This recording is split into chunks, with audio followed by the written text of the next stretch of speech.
pinaproblema ko lang kasi ngayon sa bisyo ko na bago, itong sa mga darating na buwan o taon, nakakita na po ako ng tsunami. May tsunami po akong nakita na nangyayari sa ibang probinsya, even though kahit Manila ay Metro Manila na apektuhan.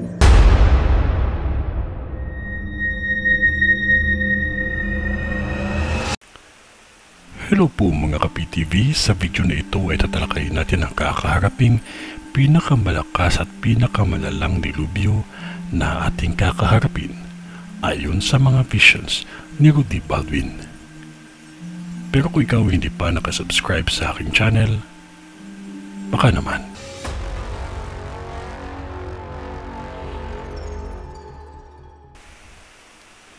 Uulitin ko po uli na ako po ay isang visionary. Kung ano ang ipinakita ng Diyos sa akin ay hanggang dun lang din ang aking masasabi dahil Diyos pa din ang mas may alam sa lahat. Nasa sa inyo kung ito ay paniniwalaan ninyo o hindi. Ang mahalaga, laging mag-ingat at maghanda.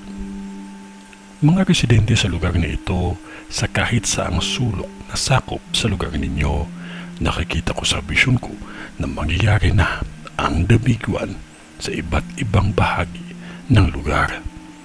May nakikita din akong sea volcano na sasabog at halos maya-maya na din sila makakaranas ng yanig sa karagatan.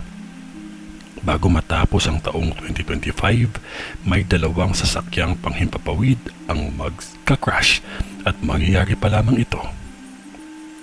Mga pagyanig at The Big One na walang pinipiling panahon, maging mainit o hindi man. Big One na kung saan halos hindi sabay, ngunit mangyayari sa kung saang panig. Malaking pinsala at may mga buhay na nawala.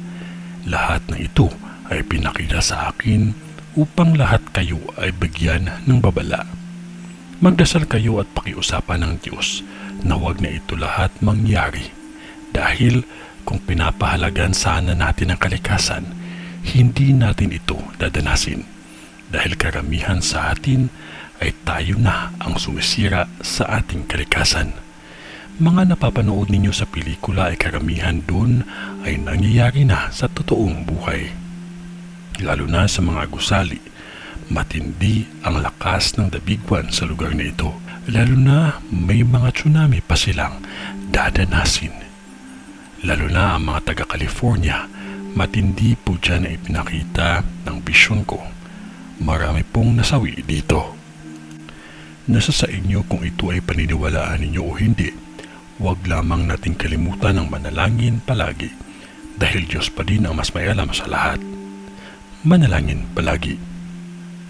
Ito ay ang bisyon ni Madam sa Amerika. Sa ngalan ng Diyos Ama, ng Diyos Anak, at ng Diyos Espiritu Santo. Amen.